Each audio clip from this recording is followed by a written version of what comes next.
Hello everyone. Before we start, make sure to like and subscribe to the channel, and leave a comment with where you're from and what time you're watching. That way, YouTube will keep showing you stories just like this one. Now, let's begin. November always makes me think about that Thanksgiving when I drove up to my parents' place in Connecticut, radio playing oldies while autumn leaves swirled across the highway. I'd just gotten promoted at the publishing house where I worked, and for once I felt like I had good news to share at the family table. Mom had called 3 times that week to confirm I was coming, reminding me to bring my famous cornbread stuffing that everyone pretended to love. Dad was probably already stationed in his recliner, watching football with the volume too high, sneaking bites of whatever Mom had cooling on the counter. My sister Natalie would be there with her husband Tom and their twin boys. Plus, my brother Jason was flying in from Seattle with his girlfriend. Even cousin Beth promised to show up, though she had a habit of arriving fashionably late to everything since college. Our parents lived in one of those neighborhoods where every house had the same mailbox, and people actually cared about their lawn height, 40 minutes outside Hartford, in a town small enough that the grocery store clerk knew your birthday. Mom had been cooking since Tuesday. The kitchen windows fogged up from steam, her apron covered in flour and mysterious stains that she wore like battle scars. When I pulled into the driveway around 3 that afternoon, I could already smell the turkey through my car vents, that rich golden scent mixing with cinnamon and nutmeg from whatever pies were cooling inside. Natalie's minivan was parked crooked as always, and Jason's rental car sat beside it, still sporting an airport parking stub on the dash. Inside, the house buzzed with that special kind of chaos that only happens when family converges. Voices layered over each other, kids shrieking with joy, football announcers droning from the living room, and Mom orchestrating everything from her command post by the stove. Dinner was supposed to start at 5, but we all knew that meant 5:30 in Mom time, after she'd checked the turkey's temperature 4 more times and rearranged the table settings that were already perfect.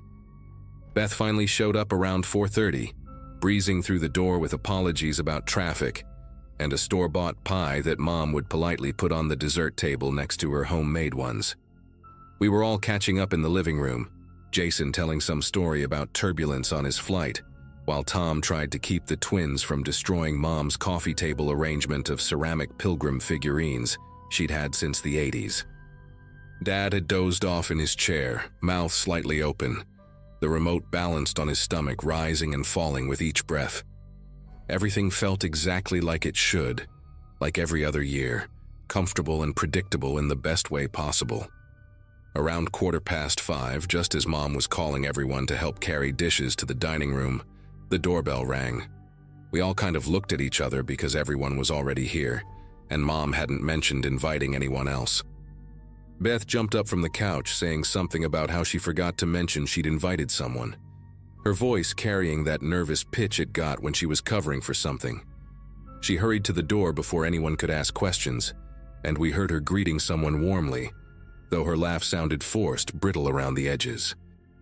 A moment later, she walked back in with this man, probably mid-30s, wearing a charcoal sweater over a white button-down, dark jeans, everything pressed and neat like he'd just stepped out of a catalog.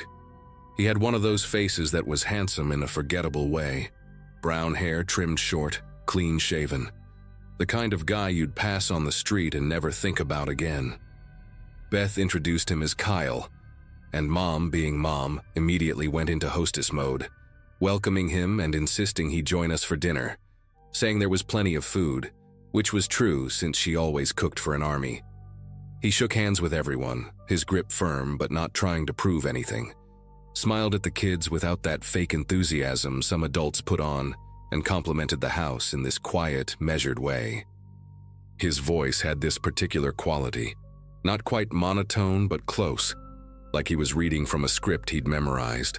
Jason offered him a beer, which he politely declined, asking for water instead.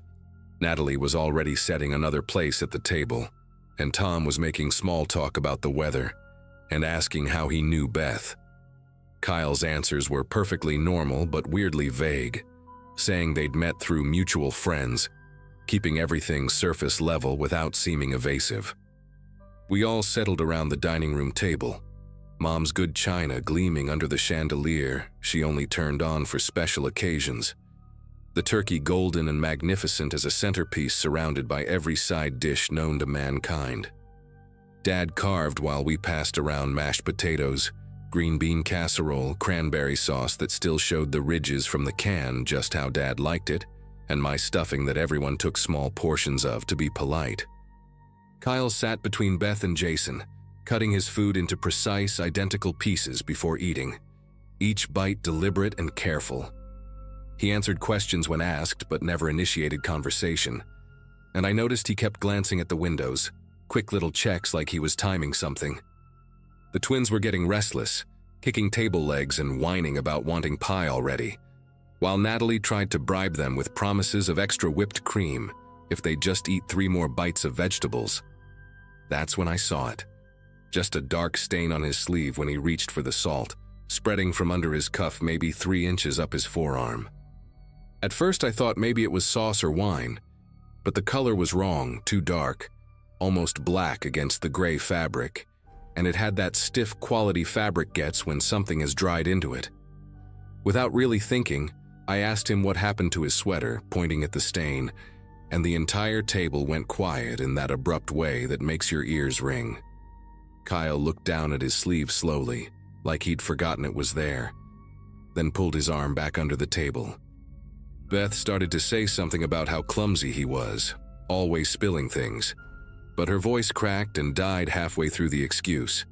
Mom was staring at the spot where his arm had been, her fork suspended between her plate and her mouth, gravy dripping onto the tablecloth she'd ironed that morning. Kyle stood up then, not quickly but with this terrible purposefulness, pushing his chair back with both hands, and I remember thinking how his fingernails were too clean, like he'd scrubbed them raw. He reached into his back pocket and pulled out something black and heavy-looking, and for a second my brain refused to process what I was seeing, because things like that didn't belong at Mom's Thanksgiving table next to the ceramic turkey salt shakers she'd owned since before I was born.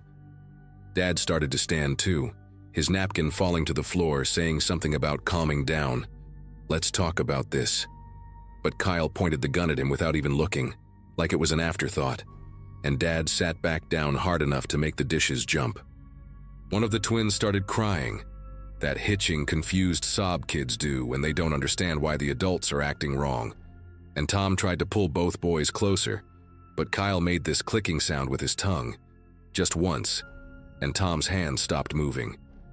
He walked over to the dining room entrance, still holding the gun loose and comfortable like it weighed nothing, and turned the deadbolt with his free hand, the sound impossibly loud in the silence broken only by the child's whimpering and the grandfather clock ticking in the hallway. Then he moved to the windows, pulling the curtains closed one by one, taking his time like he had all night, and with each swoosh of fabric the room got smaller and darker despite the chandelier blazing overhead.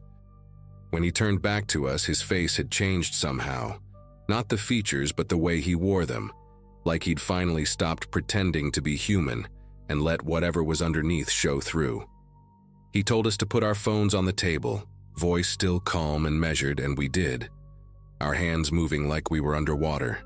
Mom's case with the painted roses, Dad's ancient flip phone, everyone's devices making a little pile next to the boat of gravy that was still steaming. Beth was shaking so hard her chair creaked, tears running down her face and dripping onto her plate, mixing with the cranberry sauce into something that looked like diluted blood. Kyle noticed and walked behind her chair, placing his free hand on her shoulder, and she went completely rigid, like a rabbit when a hawk passes overhead. He said he hadn't expected everyone to be here, that this was supposed to be simpler, but that plans change and we adapt, all while his thumb moved in small circles on Beth's shoulder like he was comforting her. Jason carefully, slowly, asked what he wanted. Money, cars, whatever it was, we could figure it out. But Kyle just tilted his head like Jason had asked something in a foreign language. He said he'd been watching Beth for weeks, learning her schedule, her habits, waiting for the right moment. And Thanksgiving had seemed perfect because she'd be distracted, happy, guard down. Except she'd invited him inside herself, thinking he was someone from her yoga class who'd been flirting with her. The next 2 hours were the longest of my life. Kyle making us sit there while he ate his pie, gun resting next to his plate like another piece of silverware, occasionally picking it up to gesture when someone shifted too much or breathed too loud. He told us about following Beth home from the grocery store, sitting outside her apartment, how easy it was to duplicate her parking pass, slip into her building's gym when she worked out at the same time every Tuesday and Thursday morning. Mom tried to keep the twins calm, singing quietly under her breath, old lullabies from when we were little, while Dad's jaw worked like he was chewing words he couldn't say. At some point, Tom's youngest threw up, fear and turkey mixing into something awful, and Kyle made Natalie clean it with Mom's good napkins while the rest of us watched. Nobody allowed to help or move or even look away. He went through our phones then, reading text messages out loud, showing us pictures from our own cameras, asking questions about people in the photos like we were having a normal conversation, like the gun wasn't right there, like Beth wasn't making these tiny wounded animal sounds every time he touched her hair. Around 8:30, Jason's girlfriend started moving her foot just slightly toward her purse on the floor, where I knew she kept pepper spray on her keychain because she'd shown it to me earlier, proud of the pink canister she'd bought after moving to the city. Kyle noticed immediately, of course he did, and very calmly shot the purse, the sound so loud in the dining room that my ears rang for 20 minutes after, the twins screaming, Mom pulling them against her even though Kyle had said not to move. The bullet went through the purse and into Mom's hardwood floor, leaving a hole that would never really get fixed, just covered with a rug that nobody would ever explain. He said the next one wouldn't be aimed at the floor, said it just like he was passing the butter, and Jason's girlfriend wet herself, the shame and terror on her face something I still see sometimes when I can't sleep. We sat there for another hour after that, nobody trying anything, until police sirens started getting closer, and Kyle stood up like he'd been waiting for them, walking to the back door that led to Mom's garden, telling us to count to 100 before moving. Nice and slow, out loud, together, and we did, our voices shaking through numbers while we heard his footsteps on the deck. Then nothing. The police found us still sitting at the table when they broke through the front door, Beth in complete shock, unable to speak for 3 days afterward. The rest of us trying to explain what happened while EMTs checked everyone, even though nobody was physically hurt except for bruises on Beth's shoulder, shaped like fingertips. Turns out Kyle wasn't even his real name, and the man they eventually caught 3 states over had been doing this for years, choosing women who lived alone, sometimes just watching them for months, sometimes breaking in. But we were the first family situation he'd attempted. The detective said we were lucky, that it could have gone much worse. But lucky isn't the word I'd use for what happened to us. Beth moved back home with our parents for 6 months, couldn't be alone. Jumped whenever someone knocked on a door, and even now, years later, she won't go to yoga anymore. Won't go anywhere she might run into strangers who seem too friendly, too interested in her schedule. We still do Thanksgiving at Mom and Dad's house because Mom refused to let him take that from us. But it's different now, smaller, quieter, everyone arriving together, leaving together, no strangers, no plus ones unless we've known them for years. And Dad installed 3 new deadbolts and a security system that he checks obsessively. The hole in the dining room floor is covered by a Persian rug Mom bought at an estate sale, and we all step around it carefully, like it might still be dangerous, like stepping on it might somehow bring him back. Sometimes during dinner, I'll catch one of us staring at the chair where he sat, now pushed into the corner and used only to hold coats, and we'll make eye contact and look away quickly, the memory passing between us like a static shock. The twins don't remember much, which is a blessing, but Natalie says they still sometimes ask why everyone got so quiet that night, why Aunt Beth was so sad, why we had to count to 100, and she tells them it was just a game, just a silly adult game that went too long. And they believe her because they were young enough that their minds protected them from the worst of it, rewrote the story into something softer, safer, something that couldn't follow them into their dreams.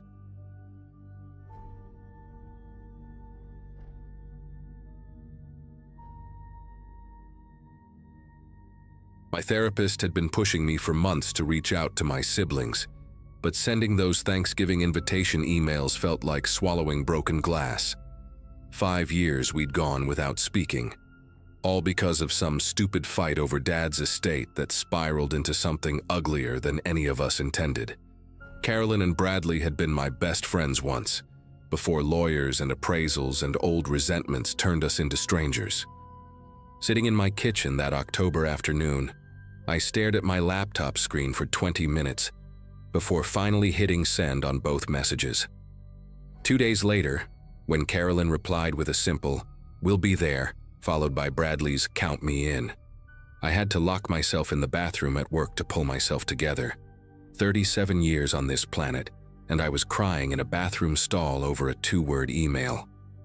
By Wednesday night before Thanksgiving, my dining room looked like a food magazine threw up in it. I'd spent nearly $300 at Whole Foods, another $100 at Trader Joe's, and even drove 40 minutes to this specialty shop in Westchester for some fancy butter from France that supposedly made everything taste better. Every single item still sealed in its original packaging, laid out on my counter like evidence in a crime scene.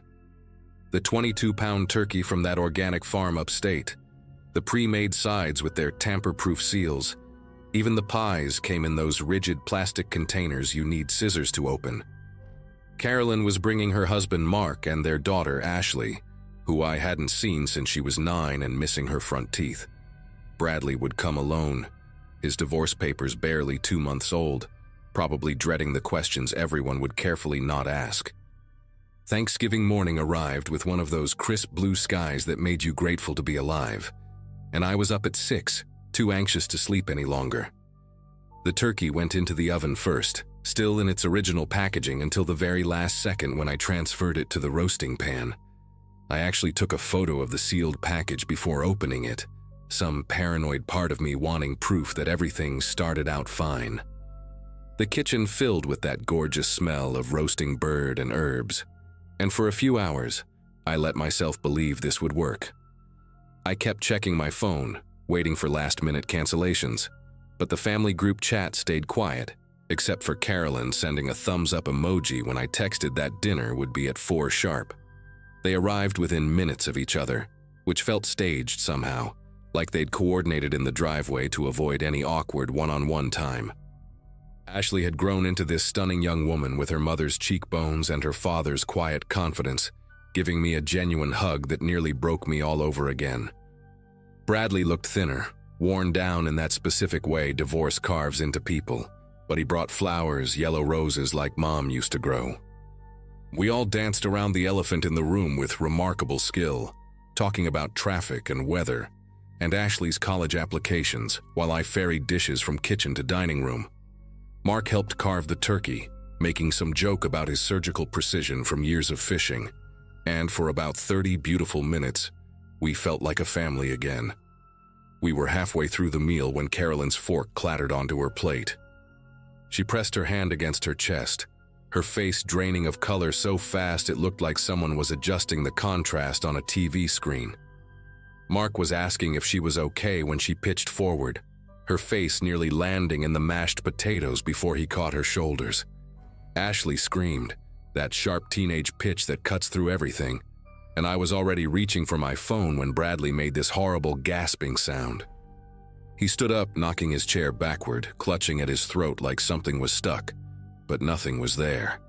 His eyes locked on mine for one terrible second, confused and terrified, before his knees buckled and he went down hard, taking half the tablecloth with him. Everything after that moved in weird, jerky segments, like a movie with missing frames. Mark on the floor doing CPR compressions on Carolyn, while Ashley counted out loud between sobs. Me trying to explain to the 911 operator that 2 people had collapsed at dinner. No known allergies. Yes, they're both breathing, but barely. The turkey sitting there on its silver platter, looking obscene and wrong while my brother writhed on my dining room floor. I remember noticing the stupidest details, like how Bradley's wine had spilled in a perfect arc across my grandmother's white tablecloth, like how one of the candles kept flickering even though nobody was moving near it. The paramedics arrived in 12 minutes that felt like 12 hours, and suddenly my house was full of strangers in uniforms, radios crackling, medical terms I didn't understand bouncing off the walls. At the hospital, they separated us immediately. Carolyn and Bradley went straight to the ICU, while the rest of us got shuffled into different exam rooms for blood tests and questioning. A doctor with exhausted eyes and day-old stubble explained that both my siblings showed signs of acute poisoning, something called tetrodotoxin, which made no sense because that comes from pufferfish, and we definitely hadn't eaten any exotic seafood. The police showed up while nurses were drawing my blood for the third time, 2 detectives who looked like they'd rather be anywhere else on Thanksgiving night. They bagged up my phone after I showed them the photo of the sealed turkey package, asked me to write down every single thing we'd eaten, where I'd bought it, who had access to my house. Mark kept Ashley pressed against his side while she shook, both of them testing negative for any toxins just like me.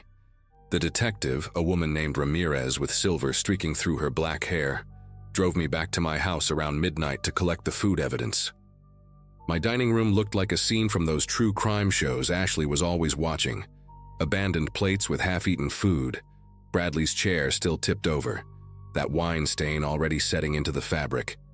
We went through my kitchen with gloves on, bagging up every leftover, every package from the trash, even the empty containers I'd already rinsed. Ramirez found the turkey packaging in my recycling bin, held it up to the light from her phone, and that's when we both saw it, a tiny hole near the bottom corner, so small you'd never notice unless you were looking. She sealed it in an evidence bag, her face carefully neutral, but I saw her jaw tighten. Someone had injected poison through the packaging, which meant someone had been in the store, targeting that specific turkey, knowing I would buy it. They kept me at the station until 4 in the morning, going over the same questions until my voice went hoarse. Who knew about the dinner? Who knew where I shopped? Had I noticed anyone following me lately? Did my siblings have enemies? Did I have enemies? The fluorescent lights made everything feel unreal, like I was floating above myself watching some other woman in a food-stained blouse trying to explain that no, she couldn't think of anyone who'd want to hurt her family. Ramirez had store security footage pulled from the Whole Foods, 3 days of recordings to comb through, looking for someone tampering with the turkey section. They asked about my ex-husband, but David lived in Oregon now with his new family and hadn't contacted me in years. They asked about work conflicts, but I processed insurance claims for a living, boring stuff that never involved anything worth killing over. I stayed at a hotel that night because I couldn't face going home to that dining room battlefield. Didn't sleep, just sat in the uncomfortable chair by the window watching occasional cars pass on the empty street below, checking my phone every few minutes for updates from the hospital. Carolyn was stable, but still unconscious, machines breathing for her. Bradley had come around briefly, couldn't speak yet but squeezed the nurse's hand when asked if he could hear her. The hotel room smelled like old cigarette smoke painted over with industrial air freshener, and I kept replaying the dinner in my head, looking for signs I'd missed. Had anyone been watching the house when they arrived? Was there something strange about how quickly everyone got sick? Why only Carolyn and Bradley when we all ate the same food? Around 6 in the morning, I gave up pretending to rest and drove to the hospital, where Mark was sleeping across 3 waiting room chairs with Ashley curled against him like she was 5 years old again. Ramirez called while I was getting terrible coffee from the hospital vending machine, her voice tight with something I couldn't identify. She needed me to come back to my house immediately. Wouldn't say why over the phone, just that there had been a development. The drive felt endless even though it was only 15 minutes, my brain spinning through possibilities, none of them good. When I pulled up, there were 2 more police cars in my driveway, and a uniformed officer was stringing yellow tape across my porch steps. Ramirez met me on the sidewalk, holding an evidence bag with something white inside, and her first words made my knees wobble. They'd found a note, she said, tucked under my doormat where it must have been placed sometime during the night, while I was at the hotel. Computer printed on plain paper, just one line that made everything infinitely worse. You should have never invited them. The investigation exploded after that, federal agents joining because of the tetrodotoxin, which apparently flagged some database as a potential bioweapon. They interviewed everyone from my past, pulled apart 5 years of grievances and hurt feelings, looking for someone angry enough about our reconciliation to do this. The security footage showed a figure in a baseball cap and medical mask near the turkey section 3 different times, but never a clear face, like they knew exactly where the cameras were. Both my siblings survived, though Carolyn has permanent nerve damage in her left hand, and Bradley still gets seizures that the doctors say might never stop. We never found out who did it, though Ramirez had a theory she shared with me months later, off the record, about someone who'd benefited from our family staying broken, someone who'd inserted themselves into our lives during those 5 years apart. She wouldn't give me a name, said she couldn't prove it, but the way she looked at me when she said it made me think of Mark's cousin Glenn, who'd been handling Bradley's divorce, who'd been so insistent that family reunions never went well, who'd mysteriously left town the day after Thanksgiving for a job opportunity in Vancouver that nobody had heard about before.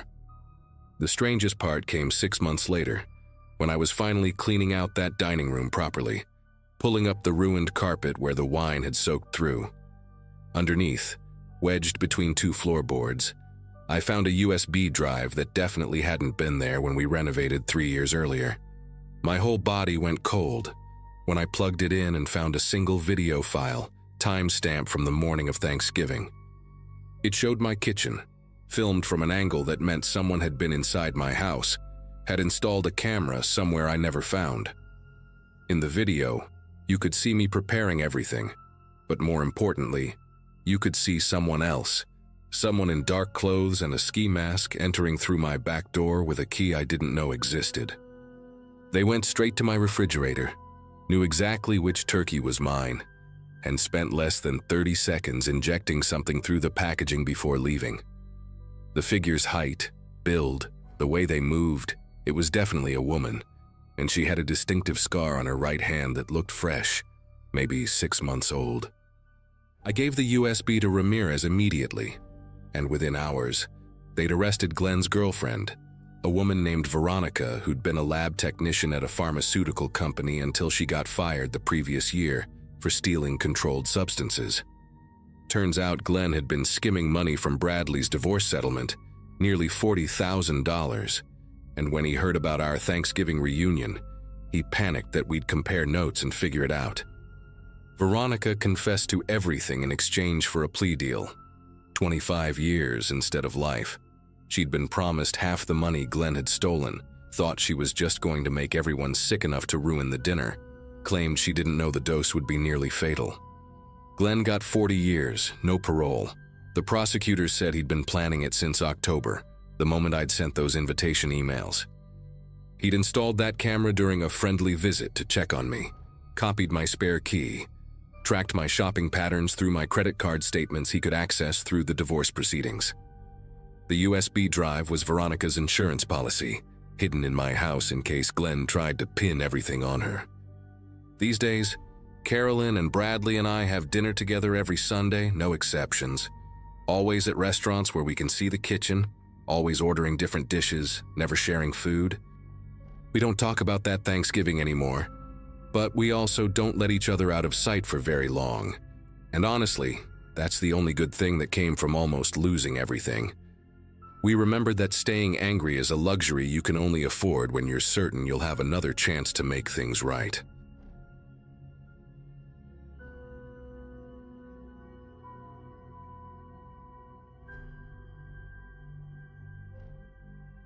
Mom called me 3 times that week, reminding me about Thanksgiving dinner like I might somehow forget, after 36 years of showing up at the same split-level house in Michigan. Since the divorce papers were finalized in September, she'd been extra persistent about family gatherings, probably worried I'd spend the holiday eating Chinese takeout in my studio apartment. Dad had retired from the auto plant earlier that year, and according to Mom, he'd been drinking his way through retirement, tinkering in his workshop on projects nobody asked for, mostly birdhouses that cluttered the garage shelves.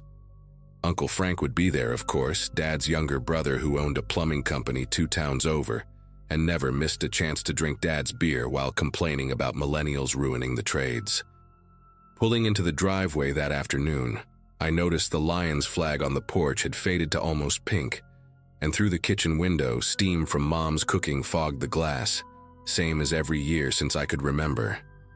Dad answered the door holding a Coors Light, his third or fourth judging by how he gripped the door frame for balance, and Uncle Frank's laugh boomed from the living room where the parade flickered on TV. My sister Amanda had already claimed the kitchen with Mom, her husband Steve chasing their twin boys around the coffee table while they shrieked and threw couch pillows at each other.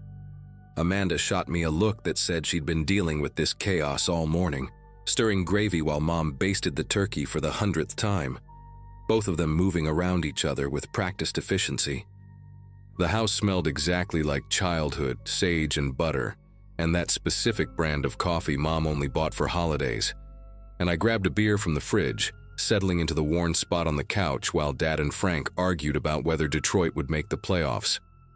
Steve finally corralled the twins with promises of pie later, and we all migrated to the dining room table, where Mom had set out the good china she inherited from Grandma, the plates with tiny painted roses around the edges. Halfway through dinner, right when Steve was telling some story about a client who tried to pay him in cryptocurrency, Dad pushed back from the table and mumbled something about needing more beer from the garage. Uncle Frank followed him, which seemed weird since Frank still had half a Budweiser next to his plate, but nobody else appeared to notice, too busy laughing at Steve's impression of the crypto guy explaining blockchain. The twins were flinging mashed potatoes at each other with their spoons, and Amanda had given up trying to stop them, just holding her wine glass away from the splash zone while Mom pretended not to see the mess accumulating on her carpet. Through the kitchen doorway, I could hear Dad and Frank's voices low at first, the clink of bottles then gradually getting louder, though I couldn't make out the words over Steve's story and the kids giggling. Mom kept glancing toward the kitchen, her smile tightening around the edges, and she started cutting her turkey into smaller and smaller pieces without eating any of them. Their voices in the kitchen shifted from conversation to something sharper, Dad's words slurring together while Frank's tone turned hard and insistent. Steve had stopped talking mid-sentence about Bitcoin wallets, and even the twins went quiet, potato-covered spoons suspended in mid-air as we all turned toward the kitchen. Mom set down her fork carefully like she was defusing a bomb, and started to stand when Frank's voice cut through clear as breaking glass. "You think they'll never find out what you did to him?" The silence that followed felt physical, pressing against my eardrums, and Dad stumbled back into the dining room, his face the color of old newspaper, while Frank stood in the doorway behind him, fists clenched at his sides. Nobody moved, nobody breathed, and I watched a drop of gravy slide down the wall where one of the twins had flung it earlier, the only movement in a room that suddenly felt too small and too hot. "What did you just say?" Amanda's voice came out strangled, and she was staring at Dad like she'd never seen him before, while Steve pulled the twins closer to him on the bench. Dad's mouth opened and closed like a fish gasping for air, and he reached for the back of his chair, missing it on the first try. Frank stepped into the dining room, and I noticed his work boots left mud prints on Mom's white carpet, these dark smudges that seemed important somehow, like evidence at a crime scene. "Go ahead, Bill, tell them," Frank said, his voice steady now, controlled, nothing like the drunk rambling from earlier. "Tell them about the Brennan kid, about what really happened that summer." Mom made this sound, not quite a gasp, not quite a sob, and her hand went to her throat where she always touched her pearl necklace when she was nervous, except she wasn't wearing it today. Just an empty space where it should have been. Dad finally found his voice, though it came out raw and desperate. "Frank, you're drunk, you don't know what you're talking about." But his eyes kept darting around the room, landing on everything except our faces. The Brennan kid, I remembered him vaguely. Christopher Brennan, who lived 3 streets over and disappeared the summer I turned 10. Search parties combing the woods behind the elementary school. His picture on every telephone pole for months until the rain washed them away. Frank laughed, but it sounded bitter, poisonous. "Drunk, maybe. But not drunk enough to keep pretending, not after what I saw you burning in that barrel last week. Those things you thought nobody would find. The twins started crying. That confused, scared cry kids do when they know something bad is happening but can't understand what. And Steve was already standing, pulling them toward the door while Amanda grabbed their coats from the hall closet. Her movements sharp and automatic like she was on autopilot. "Everyone just calm down," Mom said, but her voice cracked on the last word, and she was gripping the edge of the table so hard her knuckles looked like white marbles under her skin. Frank shook his head, disgust written across his face. "No, I'm done being calm, done keeping your secrets, Bill. 26 years I've carried this. Watched you play the grieving neighbor when that family put up posters. Watched you at church praying like you weren't the reason that boy never came home."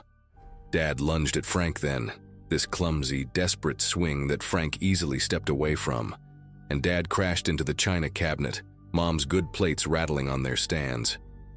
I stood up, not sure whether to help Dad or stop him, but my legs felt disconnected from my body, like I was watching everything through frosted glass.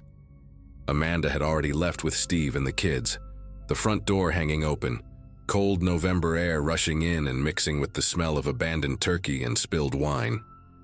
Mom was crying now, these quiet, steady tears that ran down her face while she stood perfectly still, and I realized she wasn't surprised, not really, just defeated, like she'd been waiting for this moment for decades. "The attic," Frank said, looking directly at me now, ignoring Dad who was slumped against the cabinet.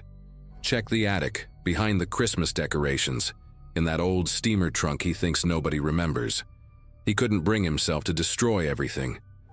Dad made this wounded animal sound and tried to stand, but his legs wouldn't cooperate, and he slid down to sit on the floor, his back against the cabinet, head in his hands.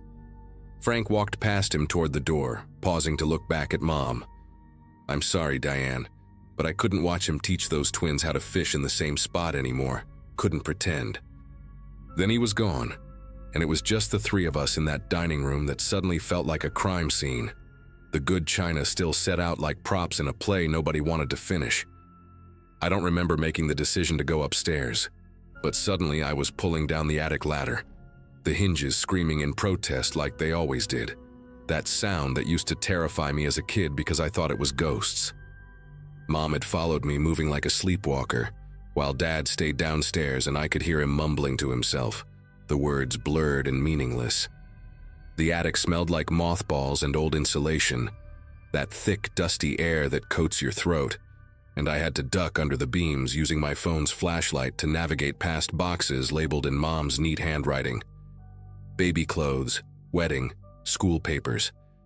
Behind the tower of Christmas decoration boxes, covered in a thick layer of dust, sat the steamer trunk Frank had mentioned, its leather straps cracked with age, the brass buckles green with tarnish. The lock had been broken years ago, probably before I was born, and the lid opened with a soft groan that seemed too loud in the cramped space. Inside, underneath a moldy blanket that fell apart when I touched it, I found them. A child's sneaker, just one, the red stripes faded to pink, a Teenage Mutant Ninja Turtles wallet with $3 still inside, and at the bottom, wrapped in plastic that had yellowed with age, a newspaper from July 1998. The headline read, "Local boy missing for third day, search continues." And there was Christopher Brennan's school photo, that gap-toothed smile every third grader had, his hair sticking up in the back despite what was probably his mother's best efforts with a comb. But it was what lay beneath the newspaper that made my chest tighten. Dad's work shirt from the plant, the one with his name embroidered on the pocket, stained with something dark that had turned rust-colored over the years, and caught in the fabric, several strands of hair, lighter than Dad's, lighter than anyone's in our family.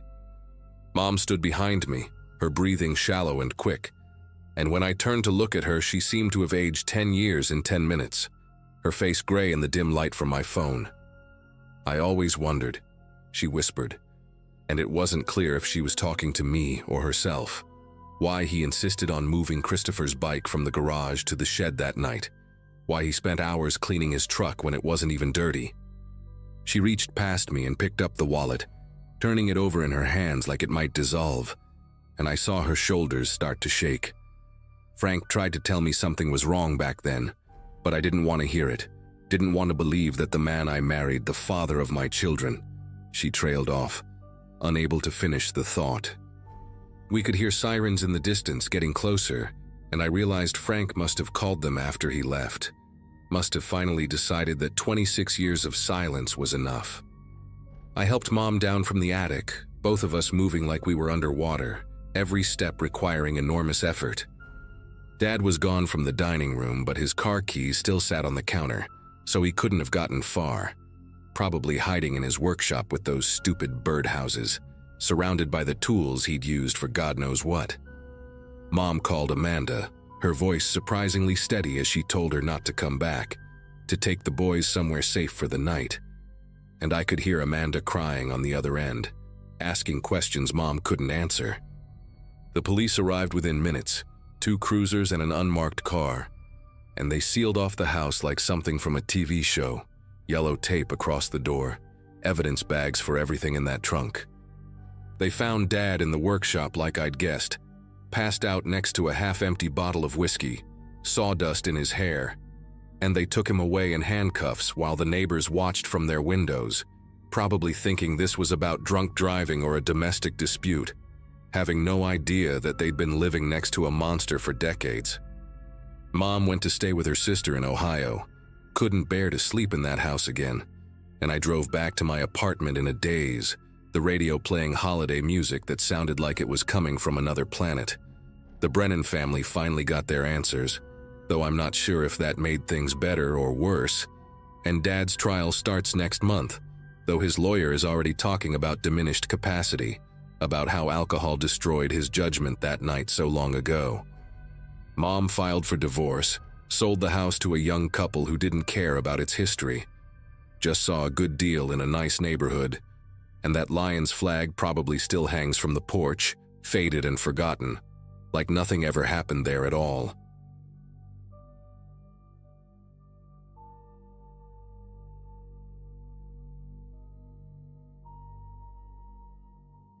My brother Patrick kept asking if I really wanted to do this, right up until he walked through my front door carrying 2 pies his wife had made. 5 months earlier, I'd bought my first house, a colonial on a quiet street in Pennsylvania, and hosting Thanksgiving seemed like the perfect way to show everyone I'd finally gotten my life together. 31 and divorced, but at least I had granite countertops and a dining room that could fit the whole family if we squeezed. My youngest sister brought her 3 kids. My parents drove down from Scranton with enough wine to stock a restaurant, and by noon, my house was fuller than it had ever been. The kitchen windows fogging up from the heat of the oven, kids racing through hallways I'd just finished painting. Everyone kept complimenting the house, touching the crown molding, admiring the built-in bookshelves, and I walked around refilling drinks with this stupid grin on my face, finally feeling like the successful older brother instead of the one who'd moved back home after his marriage fell apart. The kids wanted to see the backyard, all 7 of them, ranging from my nephew who'd just started walking to my sister's oldest, who was almost 13. I remember unlocking the back door, the one off the kitchen that led to the deck, warning them about the steps being slippery from the morning frost that hadn't quite melted. They tumbled outside in a chaos of jackets and sneakers, and I turned back to check the turkey, calling over my shoulder for them to stay where I could see them through the window. My brother-in-law Carl was telling some story about his boss. Everyone gathered in the living room laughing, and I was focused on whether I'd remembered to put butter under the turkey skin, the sounds of family filling up every corner of my new house. When the kids came back inside maybe 20 minutes later, their cheeks red from the cold, tracking leaves across my clean floors, I didn't think to check if anyone had locked the door behind them. Dinner went better than I could have imagined, everyone finding their seats after some shuffling. The dining room table extended with both leaves, card tables pushed against the ends to make one long banquet setup. My dad carved the turkey while making the same jokes he'd been making since I was 5. My mom kept getting up to help, even though I told her to sit, and Patrick's wife Susan took photos of everything with her phone, saying she wanted to document my first hosting. The gravy was perfect. Nobody mentioned that the rolls were slightly burned on the bottom, and even my teenage niece, who usually ate nothing but chicken nuggets, tried the green bean casserole. We went around the table saying what we were thankful for, and when it got to me, I said something about family and new beginnings. But what I really meant was that I was thankful they'd all shown up, that they trusted me enough to break tradition and drive to my house instead of gathering at my parents' place like we'd done for 30 years. By the time we got to dessert, the sun had already set, which happens early in late November, and I'd turned on every light in the house to keep that warm feeling going. The kids were getting restless, sent back outside earlier with flashlights to burn off energy while the adults lingered over coffee and pie. My Aunt Helen was deep into her second glass of wine, telling embarrassing stories about my dad when they were kids, and I was in the kitchen cutting a third pumpkin pie when everything went dark. Not just the lights, but the hum of the refrigerator, the dishwasher I'd just started. Everything electrical just stopped. In the sudden quiet, we could hear the kids outside screaming, though it sounded more like excitement than fear, probably thinking the power outage was some kind of adventure. I had a flashlight in the kitchen drawer, one of those heavy metal ones I'd bought when I first moved in, thinking about being a responsible homeowner. The fireplace in the living room was still going, thank God, casting these orange shadows that danced across everyone's faces as they pulled out their phones for light.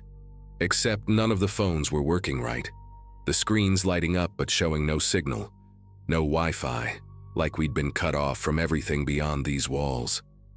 Patrick tried to make a joke about it being like the old days, but his voice had this edge to it, and Susan kept trying to call her mother, who was watching their baby. My dad went to check the circuit breaker in the basement while Carl and I gathered candles from around the house, those decorative ones I'd bought to make the place smell like vanilla and cinnamon. We were all trying to act normal, keep the mood light for the kids who'd come rushing back inside, but there was this weight in the air, this wrongness that made everyone speak in lower voices. That's when I saw it. Just a glimpse at first, while carrying candles from the hallway closet back to the dining room. A shape moving past the window in the study, the room I'd turned into a home office, where nobody should have been.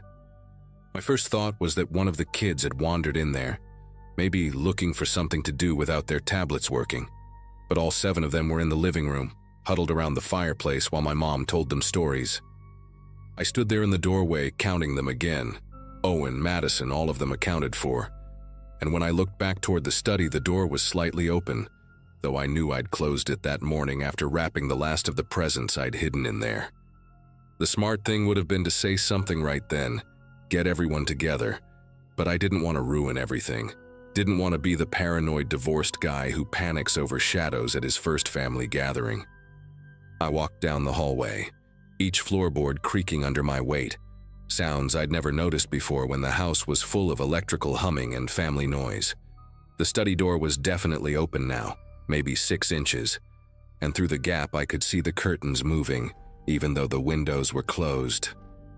My desk lamp was on the floor, the ceramic base shattered into pieces that caught the dim light from the hallway, and the rolling chair was facing the wrong direction, turned toward the closet instead of the desk. But the worst part was the smell, this mixture of wet earth and something chemical, like fertilizer mixed with gasoline, completely different from the turkey and pie scents that filled the rest of the house. I pushed the door open wider, holding my flashlight like a weapon, and that's when I noticed the muddy footprints on my Persian rug, large boots that had walked from the window to the desk, then to the closet where the door stood partially open, darkness pooling inside like spilled ink. Patrick found me standing there staring at that closet door, and when he saw my face, he immediately grabbed my arm, pulling me backward into the hallway. He'd come looking because Dad couldn't find the circuit box in the basement, said it looked like someone had removed the panel cover and taken all the fuses, just pulled them right out and left empty holes. We both looked at each other, understanding passing between us without words. And then we heard Susan scream from the living room, not a startled yelp, but a real, throat-tearing sound that made us both run. She was standing by the fireplace pointing at the kitchen doorway, where a man none of us recognized stood perfectly still, wearing a thick canvas jacket and work boots caked with mud. He had this weathered face, deep lines around his mouth and eyes, gray stubble covering his jaw, and he was holding one of my kitchen knives, the big one I'd used to carve the turkey, just holding it down by his side like he'd been interrupted in the middle of something. Nobody moved for what felt like minutes but was probably only seconds. The kids pressed against my mother on the couch, my dad stepping slowly in front of them, while Carl grabbed a poker from the fireplace. The man didn't say anything, just stood there breathing heavily, his chest rising and falling under that stained jacket, and I could see now that his jeans were torn at the knee, dried blood visible on the fabric. His eyes kept moving from face to face, not wild or crazy, but calculating, like he was counting us, figuring out the odds. Patrick whispered for Susan to take the kids upstairs, but when she tried to move, the man shifted the knife to his other hand, a small gesture that froze everyone in place. The firelight made the blade gleam orange and red, and I noticed his knuckles were scraped raw, bits of skin hanging loose like he'd been punching something or someone before he got to my house. I tried to speak, to ask what he wanted, if he needed help, anything to break this terrible silence, but my throat felt sealed shut. Then my nephew Owen, only 4 years old, started crying, that exhausted, scared wail that little kids do when they're beyond comfort, and it broke whatever spell was holding us. The man took a step forward and Carl swung the poker, not at him but at the wall, screaming for him to get back, get out, leave us alone. The sound was explosive in the quiet house, and suddenly everyone was moving. My sisters pulling their kids behind furniture, my Aunt Helen throwing her wine glass which shattered against the door frame, red wine splashing across the white paint like blood. The man stumbled backward, not from being hit but from the chaos, the knife clattering to the floor as he raised his hands to shield his face from the shower of glass and liquid. And that's when I saw the second one, a younger guy, maybe 20, standing at the top of the stairs just watching everything unfold with this blank expression.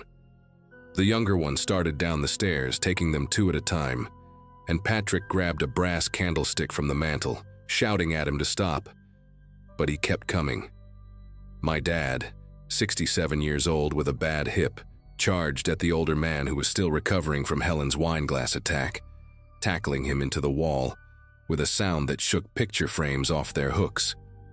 They went down hard, the intruder's head hitting the hardwood with a crack that made everyone gasp, and Carl jumped on top, pinning his arms while my dad rolled away gasping. The younger one reached the bottom of the stairs and I moved without thinking. All that anger about the divorce, the loneliness, the pressure of this perfect Thanksgiving exploding out as I grabbed him by his flannel shirt and drove him backward into the grandfather clock my parents had given me as a housewarming gift. The glass face shattered, the pendulum swinging wildly as we crashed through it, and I could hear my mother screaming my name, my sisters crying, chaos erupting through my perfect new house. Patrick hit the younger one with the candlestick while I had him pinned against the broken clock once, twice, until he slumped sideways, blood running from his ear. The older man was trying to get up, Carl struggling to hold him down, when we heard it clear and sharp through the broken silence, sirens approaching fast. My 13-year-old niece Madison was standing by the window holding her phone up, and she said in this tiny voice that she'd found a spot near the glass where she got 1 bar of signal, just enough to call 911 before it cut out again. The older intruder stopped struggling when he heard the sirens, just lay there on my floor staring at the ceiling, while the younger one moaned against the destroyed grandfather clock. We held them there, my family forming a circle around these strangers who'd invaded our Thanksgiving, until red and blue lights flooded through the windows and police officers came through both the front and back doors, weapons drawn, shouting for everyone to get down, to show their hands, turning our family gathering into a crime scene. Later, after the ambulances took both men away and the police finished taking our statements, we learned they were father and son, had been breaking into houses all over the county during family gatherings when they knew people would be distracted. They'd hit 3 other homes that same day, stealing cash, jewelry, whatever they could grab while families ate dinner in the next room. The police found a van parked 2 streets over with bags of stolen items, including things from my study that I hadn't even noticed were missing, my laptop, some silver cufflinks from my wedding that I'd kept despite everything, even the bottle of expensive bourbon I'd been saving for a special occasion.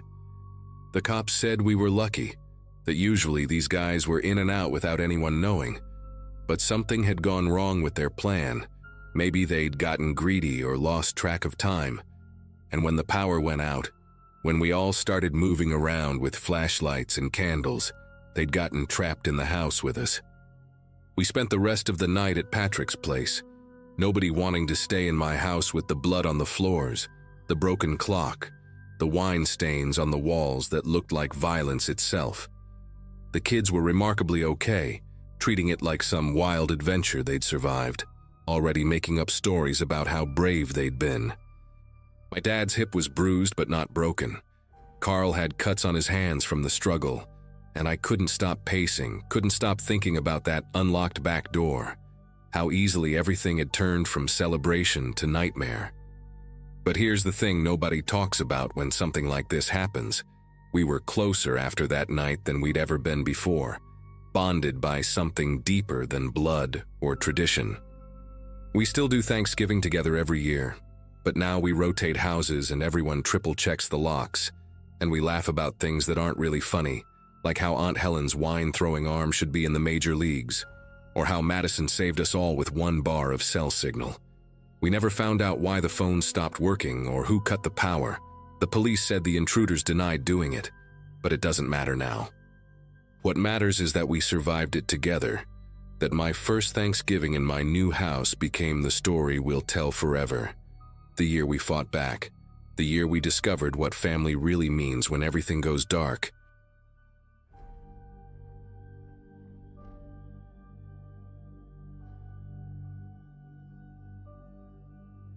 Thanksgiving morning always meant the same thing in our house: controlled chaos, the smell of butter melting in the oven, and me triple-checking that we had enough chairs around the dining table.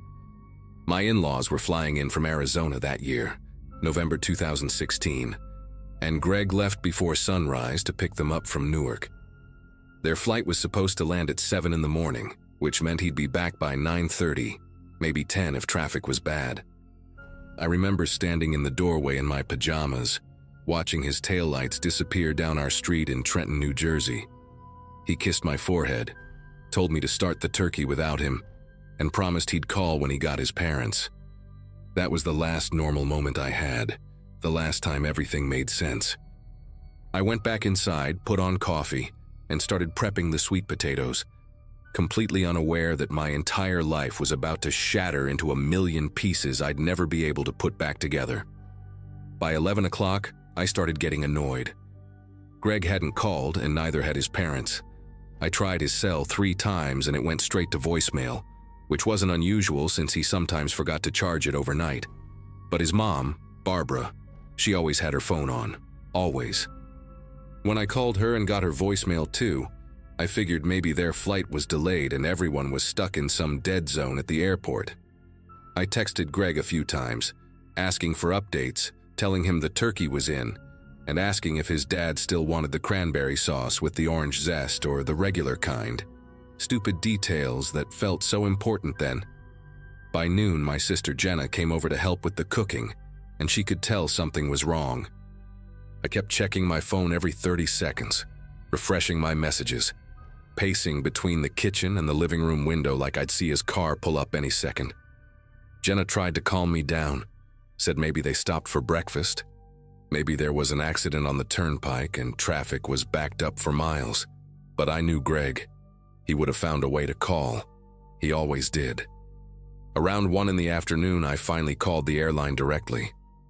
The woman on the phone confirmed that Barbara and Richard Sutton had been on the flight, that it had landed on time at 7:04 that morning, and that they'd already picked up their luggage.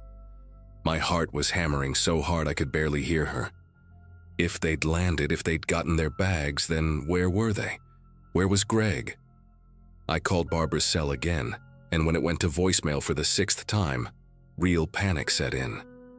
That cold, creeping feeling that starts in your chest and spreads through your whole body until you can't think straight. Jenna saw my face go white and took the phone from my hand. She's always been the calm one, the logical one. She suggested we call the hospitals just in case there'd been an accident and nobody had been able to reach me yet. We spent the next hour calling every emergency room between Trenton and Newark, describing Greg, giving them his information. Nothing. No John Does matching his description. No accidents reported involving his car. A dark blue Honda Accord with a dent in the back bumper from when he'd backed into our mailbox last spring. That's when Jenna said we should call the police. I didn't want to. It felt like an overreaction, like I was being paranoid, like any second he'd walk through the door with some crazy explanation, and we'd all laugh about how worried I'd been. But it was almost 3 o'clock by then, and 8 hours had passed since he'd left. 8 hours with zero contact. The officer who answered my call was polite, but didn't seem particularly concerned at first. Adults go missing all the time, he told me. Usually they turn up within 24 hours.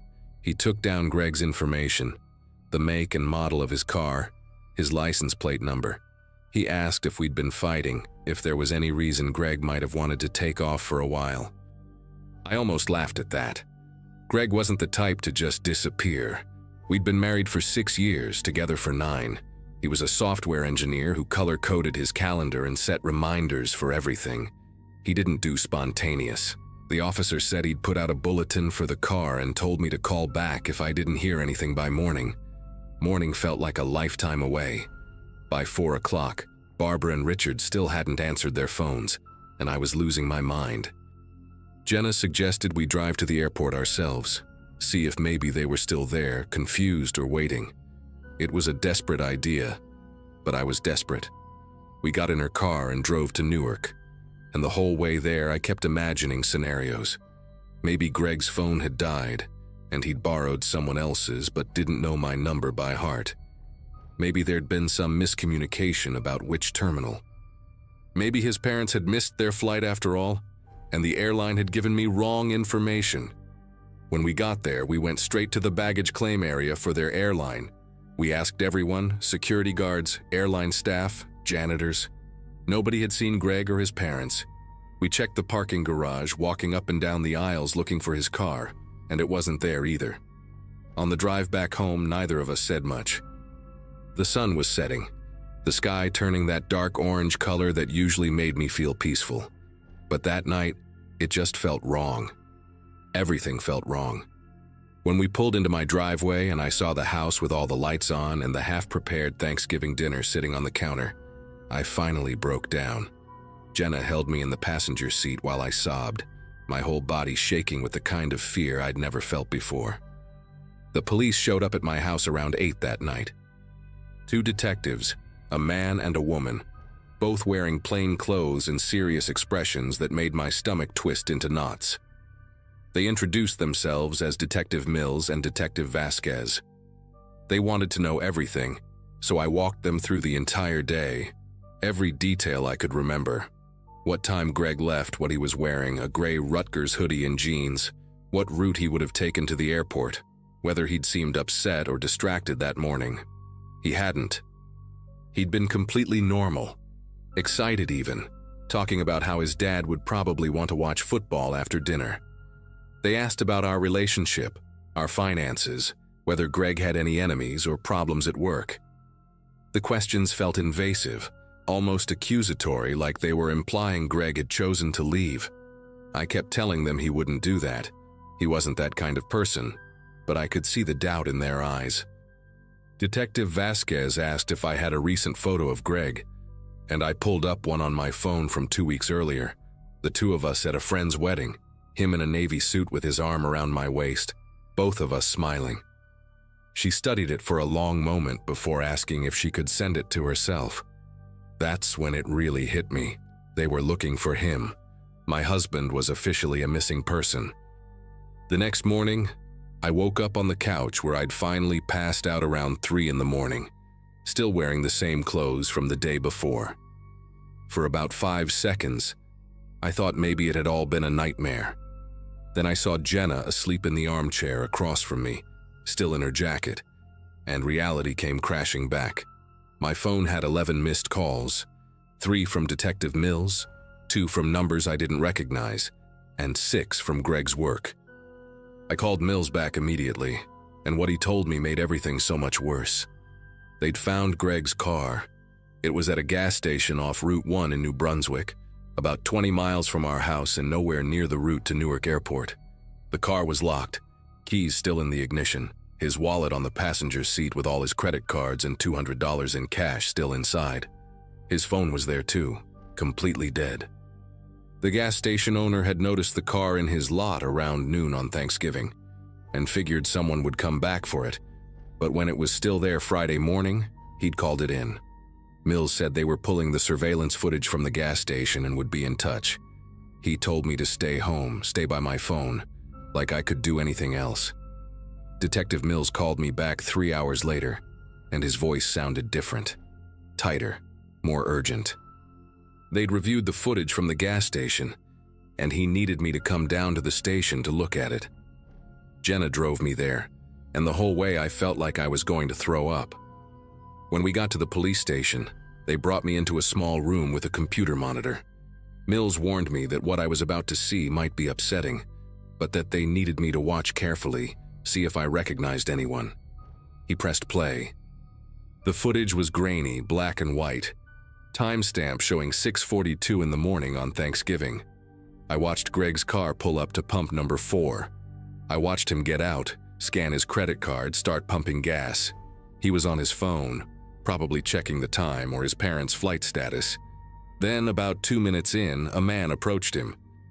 The man was wearing a dark jacket and a baseball cap pulled low, and he seemed to be asking Greg something, gesturing toward his own car parked at the pump behind Greg's. Greg put his phone in his pocket and walked over with the man, out of frame. That was it. 30 seconds later, the pump clicked off, but Greg never came back to hang it up. The nozzle just hung there, dripping onto the pavement.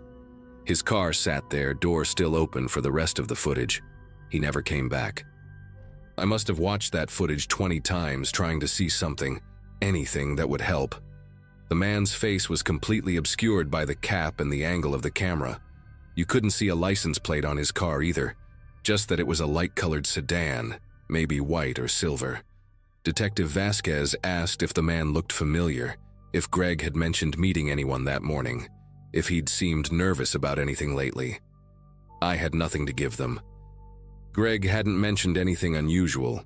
He'd been working on a project at his office, complained about his boss being demanding, talked about maybe taking a vacation in the spring. Normal stuff, normal life. Mills told me they were treating this as an abduction, that they'd put out alerts to surrounding states, that they were checking traffic cameras along Route 1 to try to track where the sedan went after leaving the gas station. He used words like, escalate the investigation and all available resources, but I could barely process any of it. All I could see in my mind was Greg walking out of frame with that stranger, trustingly, helpfully, having no idea he'd never be seen again. The detective asked if I wanted victim services, someone to talk to, but I shook my head. I didn't want to talk. I wanted my husband back. The worst part, the thing that still haunts me, was calling Barbara and Richard. They'd been stranded at Newark Airport the entire time, confused and increasingly panicked when Greg never showed up. Airport security had eventually helped them file a report, and they'd gotten a hotel room near the airport, waiting for news. When I called and told Barbara that Greg was missing, that he'd apparently never even made it to the airport, her scream on the other end of the line was something I'll never forget. This raw animal sound of a mother realizing her son was gone. They took the first available flight back to Arizona the next day. Richard kept saying they never should have asked Greg to pick them up, that they should have just taken a cab, as if any of this was their fault. I tried to tell them it wasn't, but the words felt hollow. Everyone was drowning in guilt and questions. Why had Greg pulled off on Route 1? Why had he stopped at that specific gas station? Had the man been following him, or was it random? Had Greg recognized him? The police said most abductions are committed by someone the victim knows, but I couldn't think of a single person who'd want to hurt Greg. He was quiet, kind, kept to himself mostly. He had work friends, but nobody he was especially close to. No drama, no debts, no secret life that I knew about. Days turned into weeks, and the investigation went cold. The police tracked the sedan to a highway entrance but lost it in traffic. They interviewed everyone Greg knew, pulled his phone records, checked his email and bank accounts. Nothing pointed anywhere. No ransom calls came, no body was found. Tips came in from all over, people claiming they'd seen Greg in Florida, in Texas, in California. Every single one led nowhere. Detective Mills would call me with updates that weren't really updates, just ways of saying they still had nothing. The media picked up the story for a while. Local man vanishes on Thanksgiving morning, and family desperate for answers in mysterious disappearance. My face was on the news, pleading for information, offering a reward we couldn't really afford. Strangers sent messages of support and conspiracy theories in equal measure. Some said Greg had run away to start a new life. Others said it was human trafficking. A few even suggested I'd done something to him and staged the whole thing. The cruelty of people when they think they're being helpful is something I wasn't prepared for. Greg's job held his position open for 3 months before they had to officially let him go. I couldn't go back to my work at the dental office. Every time I tried, I'd have a panic attack in the parking lot. Jenna moved in with me for a while because I couldn't stand being alone in the house. Everything reminded me of him. His coffee mug in the cabinet, his shoes by the door, the dent in the couch where he always sat. It's been 9 years now. 9 years since that Thanksgiving morning, and I still don't have answers. The case is officially cold, though Mills retired and the new detective assigned to it calls me once a year on the anniversary, more out of obligation than hope. I've learned to live with the not knowing, though it never gets easier. People ask me all the time if I've moved on, if I've dated anyone, if I've considered having Greg declared legally dead so I can get closure. The truth is, I can't. Some part of me is still waiting for him to walk through that door with an explanation, no matter how impossible that seems. I've gone to therapy, joined support groups for families of missing persons, done everything people suggested. It helps, in small ways. I can function now. I went back to work eventually, moved to a different apartment because I couldn't stay in that house. But there's this permanent hole in my life, this question mark that will never be answered. Who was that man at the gas station? What did he want? Where did he take Greg? Is my husband even still alive, or did he die that morning and I've spent 9 years waiting for a ghost? The hardest thing is how ordinary it all was. Greg wasn't doing anything wrong. He wasn't in a dangerous place or taking risks. He was getting gas on his way to pick up his parents, being a good son, and someone took him. Just like that, in broad daylight at a gas station off a major highway, and nobody saw anything useful. No witnesses came forward. The man in the baseball cap vanished like smoke. Sometimes I drive past that gas station, even though I know I shouldn't. It's still there, same pumps, same building. Pump number 4 is where I always stop when I need gas now. Some kind of twisted ritual I can't explain. I stand there and try to imagine what Greg was thinking in those last moments before he walked away. Did he sense danger? Did the man say something threatening? Or was Greg just being his usual helpful self, the kind of person who'd stop to help a stranger without a second thought? That's what kills me the most. Greg's kindness, the thing I loved about him, might be what got him taken. I want people reading this to understand something. This can happen to anyone. Your husband, your wife, your kid. One moment they're there, living their normal life, and the next they're gone. No warning, no goodbye, just gone.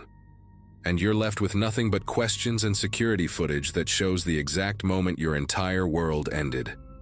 I still check my phone sometimes, half expecting to see a text from Greg apologizing for being late. I know that's insane, but hope doesn't follow logic. It just exists, stubborn and painful, even when it shouldn't. If anyone out there knows anything about what happened that morning, if you saw something, if you remember a light-colored sedan, or a man in a dark jacket and baseball cap near New Brunswick on Thanksgiving 2016, Please come forward. Even now, after all this time, I just want to know what happened to my husband. I just want to bring him home."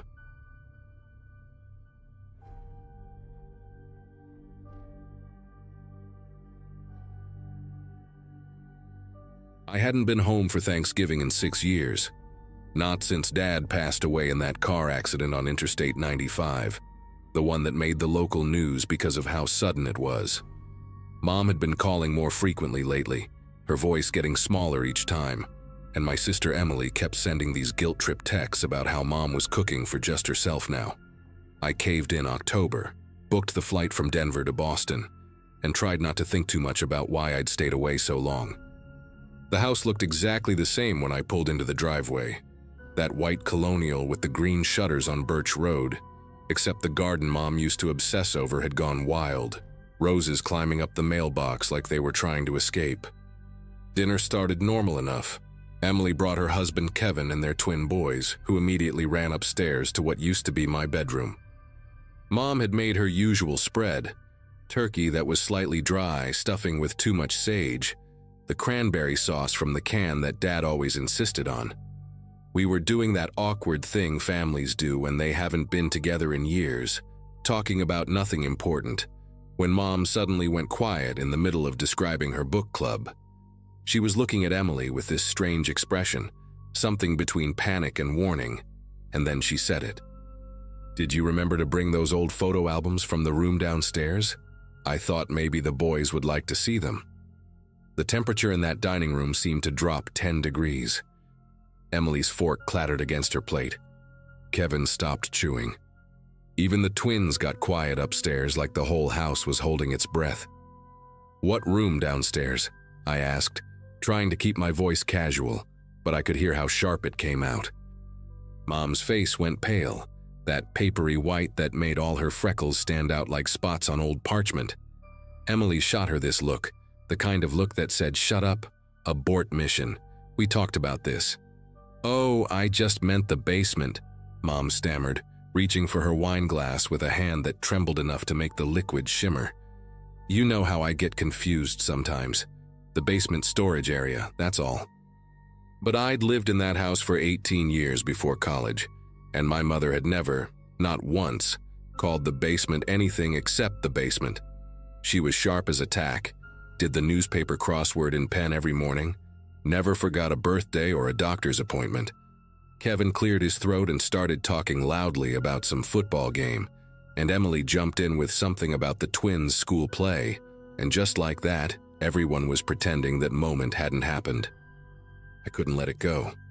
After dinner, while Emily and Kevin were getting the boys ready to leave, and Mom was in the kitchen wrapping leftovers in aluminum foil with that obsessive precision she'd always had, I went to the basement door. It was in the hallway near the kitchen, same place it had always been, that hollow wooden door with the glass knob that never quite caught properly. The hinges creaked when I opened it, and that smell hit me immediately. Not the usual basement smell of concrete and old cardboard boxes. This was different, sharper, like industrial cleaner trying to mask something organic underneath. The stairs were the same ones I'd walked down 1,000 times as a kid, going down to grab a can of tomato paste for Mom, or to find Christmas decorations in storage. But they felt steeper now, more threatening in the yellow light from the single bulb at the top. When I reached the bottom, I stood there on the cold concrete floor, looking around at the familiar landscape of my childhood's overflow. The furnace hummed in the corner where it always had. The shelves Dad built were still there, sagging under boxes labeled in Mom's neat handwriting. Christmas ornaments, Easter decorations, Emily's baby clothes. The old ping-pong table folded against the wall, its surface covered in dust thick enough to write in. Everything was exactly where I remembered it, except for one thing. On the far wall, past the water heater and the ancient freezer that hadn't worked since 2009, there was a door. A heavy wooden door with a deadbolt lock, painted the same dull gray as the concrete walls, like someone had tried to make it disappear. I walked toward it slowly, my sneakers making soft squeaking sounds on the floor, and I realized with absolute certainty that this door had never been here before. I would have remembered. I used to play down here on rainy days, used to help Dad organize his tools, used to hide behind those shelves when Emily and I played hide and seek. That wall had been blank, just concrete, and one of Dad's old Red Sox pennants hanging from a nail. The deadbolt was new, the metal still shiny, not like the rusty fixtures on everything else down here. But hanging on a small hook next to the fuse box, maybe 3 feet from the door, was a single key on a rubber keychain shaped like a lobster, the kind you get at tourist shops on the Cape. My hand was steady when I reached for it, which surprised me because inside my chest my heart was going like a jackhammer. I should have gone back upstairs, should have confronted Mom and Emily, demanded to know what they were hiding. But I didn't. I walked to that door, slid the key into the deadbolt, and heard the mechanism click open with a sound that seemed too loud in the quiet basement. The door swung inward when I pushed it, revealing darkness and a smell that made my throat close up. That chemical cleaner smell, but stronger now, mixed with something damp and rotten like old carpet that had gotten wet and never dried properly. I fumbled along the wall inside until I found a light switch, one of those old toggle switches that clicked loudly.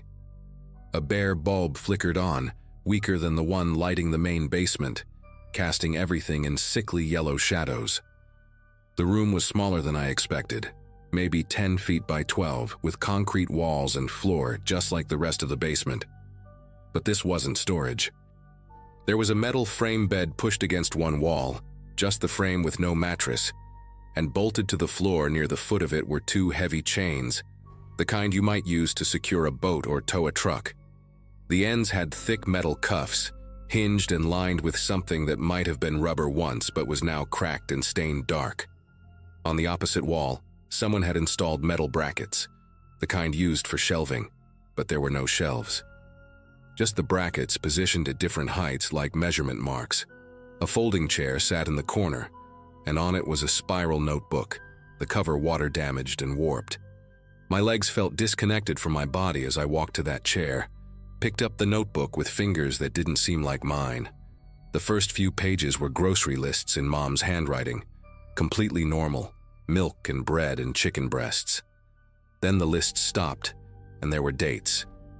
Just dates, written in Dad's blocky print starting in November 2006 and continuing for years. Next to each date was a number, ranging from 2 to 16. No context, no explanation, just date after date after date. The last entry from March 2014. I was at college in 2006, starting my freshman year at UMass Amherst, calling home every Sunday and talking about classes and roommates and nothing important. I flipped faster through the pages, and toward the back I found something that made the room tilt sideways. Polaroid photographs, maybe 20 of them, tucked between pages. They showed this room, but not empty like it was now. They showed people, different people sitting in that chair or standing against the wall with the brackets. Their faces were blurred out with black marker, thick scribbles that made them anonymous, but you could see they were conscious, staring at the camera, and every single one of them was holding a piece of paper with a date written on it. I dropped the notebook and heard something shift beneath the chair, a hollow sound like something sliding. When I bent down, barely able to breathe now, I saw that one of the concrete floor tiles was loose. I pried it up with my fingernails, breaking 2 of them, and underneath was a shallow space, maybe 4 inches deep. Inside were ID cards, driver's licenses, all from different states. Massachusetts, Vermont, New Hampshire, Maine. I counted 11 of them. Young people, early 20s mostly, men and women with hopeful faces staring out from the plastic cards. I recognized one immediately because her face had been everywhere in 2007, plastered on telephone poles and news broadcasts. Jennifer Huang, missing from a rest stop outside Albany in November 2006. I'd been 17 when that happened, and Mom had gotten so paranoid she wouldn't let me drive anywhere alone for months. Under the IDs was a folded piece of paper, official looking, with the letterhead of the Massachusetts State Police. It was a report, typed and formal, and my father's name was at the top. Detective Vincent Mercer, badge 2847. The report detailed an investigation into a suspected trafficking operation along Interstate 95. young people disappearing from rest stops and gas stations between 2004 and 2009. There were names, dates, locations. And there, in the middle of the second page, was a paragraph that made my vision blur around the edges. Detective Mercer has been placed on administrative leave, pending internal investigation into evidence tampering and obstruction. Multiple witnesses have recanted statements after private meetings with Detective Mercer. Physical evidence from 3 separate cases has been reported missing from the evidence locker to which Detective Mercer had access. Investigation ongoing. The date on the report was January 2009. Dad retired in March 2009, took early retirement for health reasons, and we'd never questioned it because he'd seemed fine, just said he wanted to spend more time with family. The report was signed by someone named Captain Howard Brennan, and at the bottom, written in pen, was a handwritten note. "Vincent, we know. Leave now or we file charges. Your family doesn't need to know why." I don't know how long I sat on that concrete floor with those IDs spread around me like playing cards. Could have been 5 minutes. Could have been an hour. My brain kept trying to make it make sense, kept trying to find some other explanation, but there wasn't one. My father had done this, had brought these people here, kept them in this room for days or weeks, and then what? The dates in the notebook stopped in 2014, a full year before his accident. I heard footsteps on the stairs and Mom's voice calling my name, getting closer, more urgent. When she appeared in the doorway, she stopped like she'd hit an invisible wall. Her face went through about 5 different expressions in 2 seconds, landing on something that looked like defeat. "You weren't supposed to see this," she said quietly, and her voice had none of the tremor from dinner, just flat acceptance. Emily appeared behind her, and she wasn't surprised at all. They'd both known. They'd always known. "We found it 6 months after the funeral," Mom said, coming into the room slowly, like she was approaching a wounded animal. "Emily came to help me clean out his things from the garage, and we found the key in his toolbox with that police report folded inside. We came down here together and saw all of it." She gestured weakly at the chains, the brackets, the notebook I'd dropped on the floor. "We didn't know what to do. If we went to the police, his pension would be gone, the house would be taken, and those people, those families, they'd been through enough without dragging it all back up. He was already dead. We couldn't bring him to justice or bring those people back." Emily was crying silently, her arms wrapped around herself. "We cleaned it as best we could, sealed the door, tried to forget it existed. But Mom keeps slipping up, especially when she's nervous, mentions it without thinking. I gathered up all the IDs, the report, the notebook, every photograph, and put them in a plastic storage bin I found on one of the shelves. Mom and Emily watched me do it without saying a word. When I was done, I looked at them both and said the only thing I could think to say. I'm taking these with me. I'm going to sit with this for a while and figure out what to do. Mom started to protest, her hand reaching out, but Emily stopped her with a look.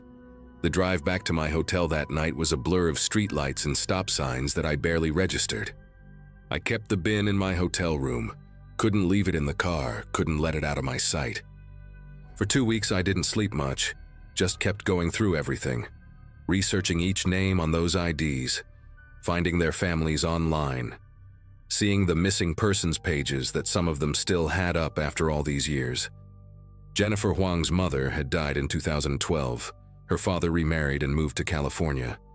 Some of the others had families still searching, still posting anniversary appeals on social media. In the end, I did what I think my father's victims deserved. I called a lawyer first, explained the situation hypothetically, learned about statutes of limitations and evidence chains and what could actually be done this many years later. Then I made copies of everything, every document, every photo, every ID. I sent the copies anonymously to the Massachusetts State Police Cold Case Division with a typed letter explaining where the evidence came from and providing the exact address of the house. I kept the originals locked in a safe deposit box in Denver, along with a letter to be opened if anything happens to me.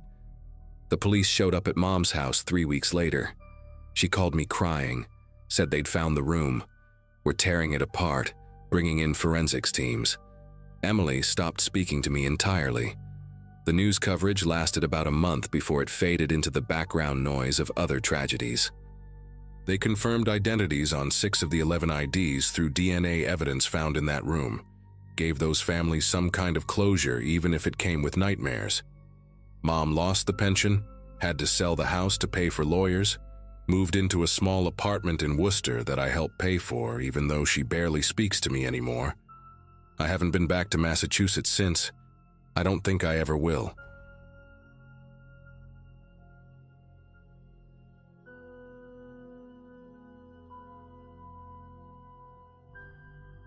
I'd been on the road for close to 6 hours that night, trying to make it to my sister's house in time for Thanksgiving the next morning.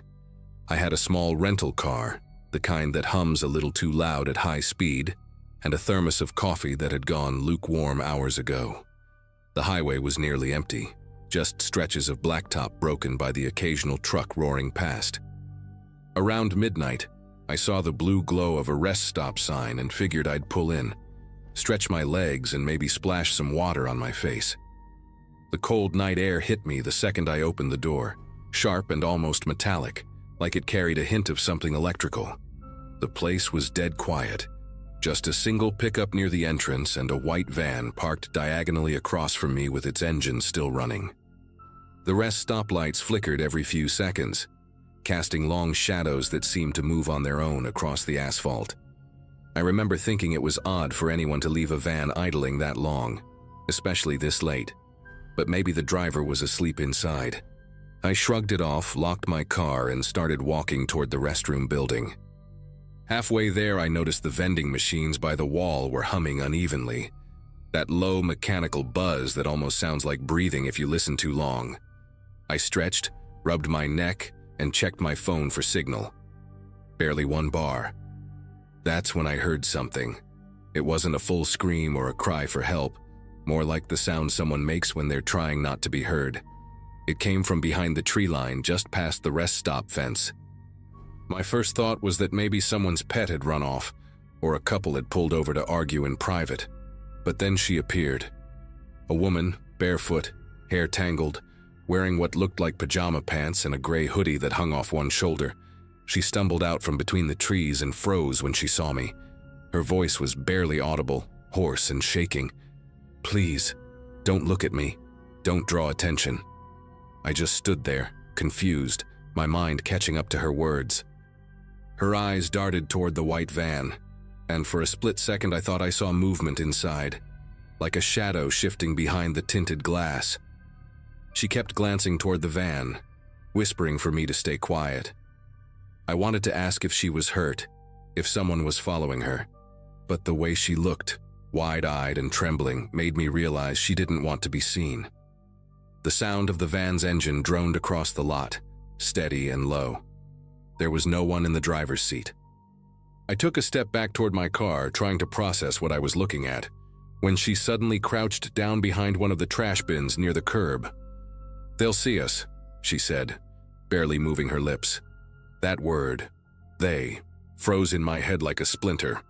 I turned my head just enough to glance back at the van again. The passenger side door cracked open with a metallic creak, slow and deliberate. A sliver of dim interior light spilled onto the pavement, and I caught a glimpse of someone inside. Maybe 2 silhouettes. They weren't talking.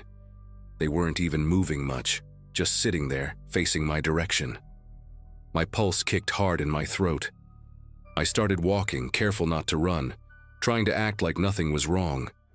Every step felt too loud against the concrete, echoing through that hollow space like footsteps in a church. Behind me, the van's engine revved. The sound was subtle, but enough to make the hair on the back of my neck rise.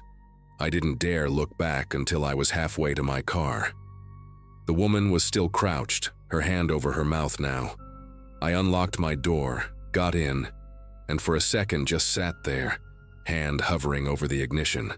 That's when the van's sliding door slammed open, loud, metallic, like a gunshot in the still night. I didn't look. I didn't want to see what or who was getting out. I just floored it. My tires screeched against the pavement as I sped out of that rest stop. My hands were gripping the wheel so tight my knuckles ached, and the only thing I could hear was the engine screaming and my own heartbeat. When I looked in the rearview mirror, the van's headlights blinked on, but they didn't follow me right away. They stayed there, idling in the same spot as I disappeared down the ramp back onto the highway. For a long stretch, I kept expecting them to appear behind me, those same two white beams in the distance. But the road stayed empty. For the next hour or so, I didn't slow down. My GPS told me there was a state police barracks about 20 miles ahead, but I didn't make it that far before calling 911. The dispatcher kept me on the line, asking for the mile marker, the make of the van, and whether I could describe the woman. I told her everything: the bare feet, the way she looked terrified, the running engine, the people sitting still inside. She was quiet for a few seconds before saying they'd already received 2 similar calls that night from drivers along the same stretch of highway. One ended with a missing person report. By the time I pulled into a gas station near the next exit, I could barely hold the phone steady against my ear. The place was bright and noisy, a total contrast to the darkness I'd just left behind. A trooper arrived within minutes and asked me to show him exactly where the rest stop was. When I mentioned the woman, his expression changed. Not surprised, more like frustrated. He said they'd been searching that area for days. Apparently, several travelers had gone missing over the past month, all last seen between mile markers 214 and 238. They took my statement, and I waited around while more officers headed out to check the scene. About an hour later, one of them returned. He didn't say much, just that the van was gone when they arrived, and the woman hadn't been found. They did, however, find fresh tire tracks leading into a dirt trail behind the tree line, the kind that wouldn't show up on any map. The officer told me to keep my doors locked if I planned to continue driving that night, then handed me a card with a case number. I made it to my sister's place the next morning, way later than I'd planned, and I didn't tell her any of it. I didn't sleep that night, and I still haven't taken that route again. A few weeks later, I read an article about a human trafficking ring operating across multiple states, using vans and fake breakdowns to lure people at remote rest stops. It mentioned arrests had been made near that same highway. They didn't say anything about a barefoot woman. Sometimes when I stop at rest areas now, I still glance at the tree line, half expecting her to step out again, whispering for help.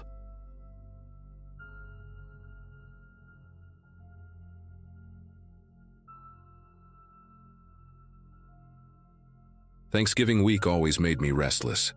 The highways stretched endlessly, quiet except for the hum of my old Ford Fusion and the occasional pair of headlights cutting through the dark. I'd left work late that night, hoping to beat the holiday rush by driving straight through to my parents' place in southern Indiana. Coffee thermos in the cup holder, talk radio low, and a half-eaten bag of pretzels on the passenger seat. It was the kind of solitude that usually cleared my head. I remember thinking the road felt heavier than usual, like it absorbed the sound instead of echoing it back. Around midnight, the world outside my windshield turned into a tunnel of black trees and yellow lines. Then I spotted the red blink of hazard lights ahead, faint, rhythmic, almost hypnotic. A silver sedan sat half on the shoulder, half on the lane, tilted just slightly like one tire had gone flat. My first thought was someone must have hit debris or maybe ran out of gas. I slowed instinctively, rolled my window down a crack and could see a figure standing beside the car, waving an arm stiffly in the glow of the hazard lights. It didn't feel staged at first, just someone stuck and freezing in the dark. I pulled over a few yards behind, kept my engine running, and grabbed my flashlight from the glove compartment. The air outside had that dry, sharp cold that bites the inside of your nose. The person near the car, a man, maybe mid-30s, called out something I couldn't make out over the hum of passing wind. He sounded strained, like his throat hurt. As I stepped closer, the beam of my flashlight swept over the rear bumper. And that's when I saw it. Behind the car, a second silhouette moved, crouched low like they were checking the tire, but their position didn't make sense. The person wasn't fixing anything. They were waiting. My pulse jumped before I could rationalize it. I slowed my pace and angled the flashlight so it didn't reveal how tense I suddenly felt. The first man gave a half-hearted smile and said his battery died. His voice had this forced steadiness, like he'd rehearsed the line. The second figure didn't move, just shifted slightly, and I caught a dull glint near their hand. Maybe metal, maybe nothing, but it made my stomach twist. Every instinct screamed to back away calmly, but I knew if I turned my back too soon, I'd regret it. I forced a polite laugh and said I had jumper cables in the trunk, hoping to sound casual while I calculated my next move. The man nodded quickly, too quickly, and glanced toward the crouched figure as if waiting for a signal. My headlights cast long shadows over the road, and I realized how far we were from anything. No houses, no distant glow from gas stations, just black trees hemming us in. I popped the trunk halfway, pretending to dig around while keeping one eye on them. That's when the crouched person stood up. They were taller than I expected, wearing a hood pulled tight, and for a second, they froze in the glare, deciding what to do. Something about the stillness broke me out of whatever hesitation I had left. I slammed the trunk shut, jumped back into the driver's seat and hit the locks. The first guy shouted something, not words I recognized, more like a bark, and both of them started running toward the car. My tires spun on the shoulder gravel before catching the asphalt. The hazard lights shrank fast in the rearview mirror, and for a moment, I thought that was it. But then, in the red glow of my taillights, I caught movement again. Their car's headlights flared to life. They weren't stranded at all. My chest felt like it was pulsing with the rhythm of the road as I pushed the accelerator harder than I ever had. The sedan's lights grew larger behind me, closing the distance. Every curve of the highway felt like a gamble. One wrong turn and I'd be in a ditch. I couldn't call anyone. My phone had no signal for miles. The only thing I could think to do was keep driving until I found a sign of life. Then, through the windshield, I spotted a green highway marker flashing by. Exit 114, 5 miles. I didn't even know what town it led to, but it was my only shot. The other car pulled closer, high beams flaring through my mirrors. They swerved left, then right, trying to line up beside me. I kept my steering wheel locked straight, praying the road wouldn't curve again. Finally, I saw a cluster of yellow streetlights ahead, the faint outline of a gas station and a diner. I cut across the lane, barely keeping control, and took the exit ramp at nearly 70. My car fishtailed but stayed upright. Behind me, the sedan missed the turn, flying past the exit and disappearing down the highway. I coasted into the gas station lot and parked beneath the brightest light I could find. For a minute, I just sat there, gripping the steering wheel so tightly my fingers hurt. The gas station looked half abandoned, one of those places that stayed open 24 hours only on paper. A flickering sign buzzed overhead, and a single car was parked by the convenience store entrance, an old blue pickup, empty inside. I stepped out, scanning the road behind me. Nothing but the faint hum of engines somewhere far off. My heart was still hammering, but the silence felt heavier than the chase itself. I walked inside, trying to explain what happened to the sleepy cashier who looked barely out of high school. He blinked at me like he wasn't sure if I was serious until I pointed outside toward the highway. He picked up the phone right away and called the county sheriff.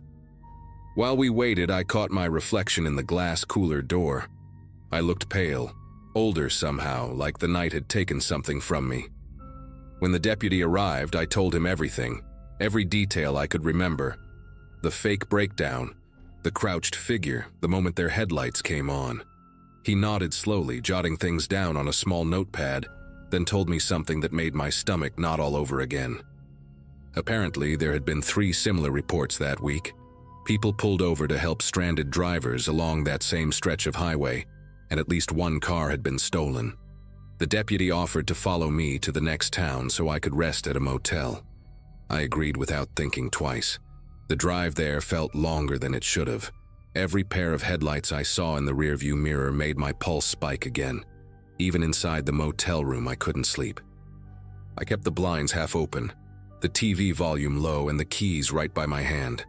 When I finally drifted off near dawn, I dreamt of flashing hazard lights pulsing in the dark, always getting closer, never stopping. It's been a few years now, and I still avoid driving at night whenever I can. Every Thanksgiving since then, my family jokes about how I finally learned to slow down, but they don't know the reason why. Sometimes when I'm on an empty road and see lights in the distance, my foot hesitates before pressing the gas. I think about that man, the one who waved me down, and the figure behind his car waiting for me to stop. Maybe they moved on to another highway. Maybe they were caught. Maybe they're still out there waiting for someone else to be kind enough to pull over.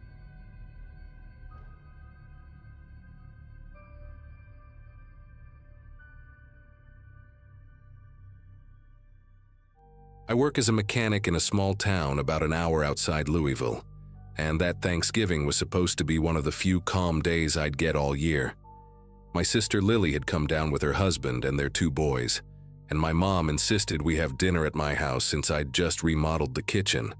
It was one of those cold, gray afternoons where the sky never really brightens, just sits heavy and pale above the rooftops. I remember thinking how nice it felt to finally have everyone together in one place, the sound of football in the background, the smell of stuffing, and Lily fussing about how I'd cut the bread too thick.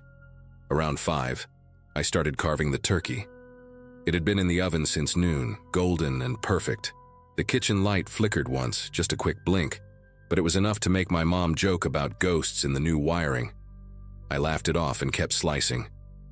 Then it flickered again, harder this time, the bulbs dimming until the room felt tinted blue for a second before returning to normal. My nephew Mason giggled and said the house looked like a horror movie.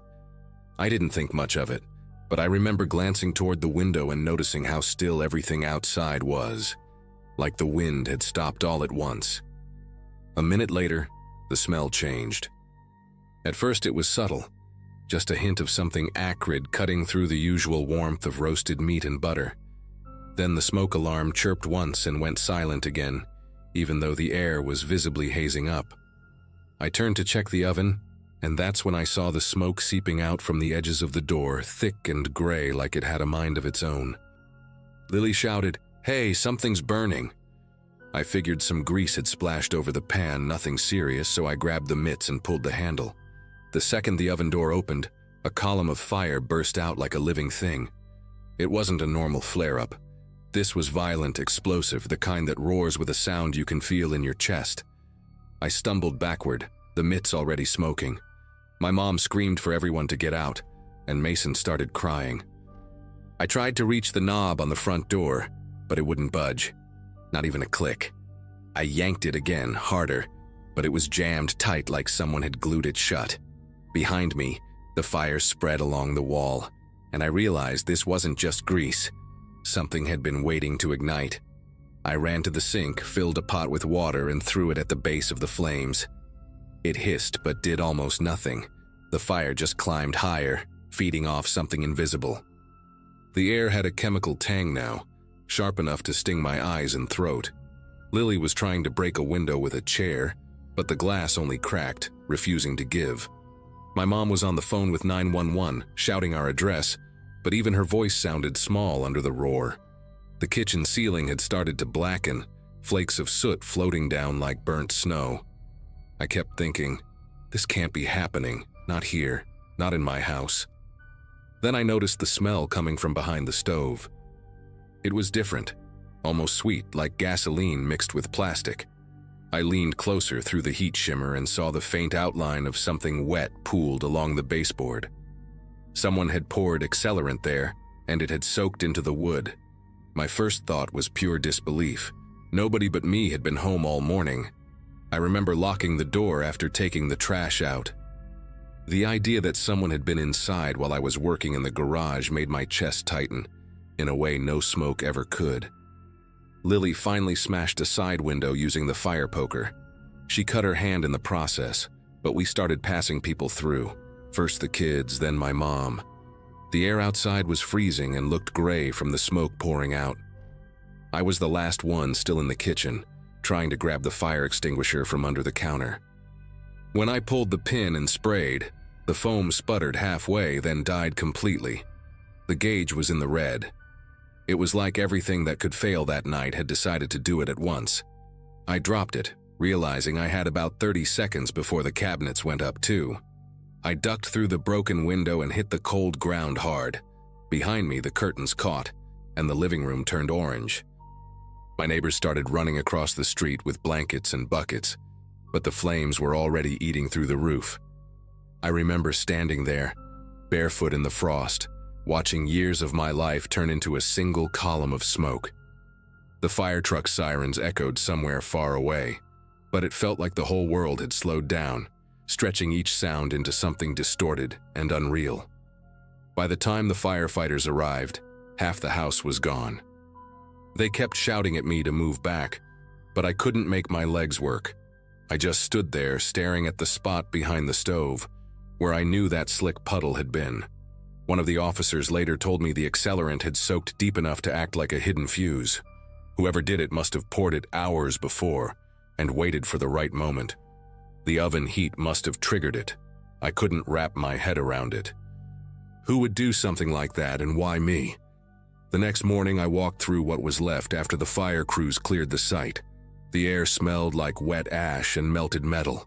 In the kitchen, the walls were gone, and you could see straight through the studs to what used to be the dining room. But the strangest part wasn't the damage. It was the thing they found behind the stove. An empty metal canister, scorched black, wedged tight between the pipes. The fire chief said it looked like it had been placed deliberately. It wasn't something that could have just rolled there on its own. The police asked if anyone had keys to my house, and I gave them the short list: Lily, my mom, and my ex-girlfriend Rachel. I hadn't spoken to Rachel in months, not since things ended badly over some money she'd borrowed and never paid back. When they called her, she swore she hadn't been near my place, and I wanted to believe her. But there was something about the way the canister was hidden. Like the person knew the house well enough to plan it quietly, methodically. That thought stayed with me long after the investigation stalled. It's been 2 years now. The official report lists the cause as intentional arson by an unknown individual. Insurance helped me rebuild part of the house, but I sold it right after. I couldn't stay there. Not after knowing someone had walked through my kitchen, poured fuel behind my stove, and left me and my family to burn. Every Thanksgiving since then, I cook somewhere else, usually with friends. I don't even keep an oven at home anymore. Just a microwave, and a habit of checking every lock twice before I go to sleep.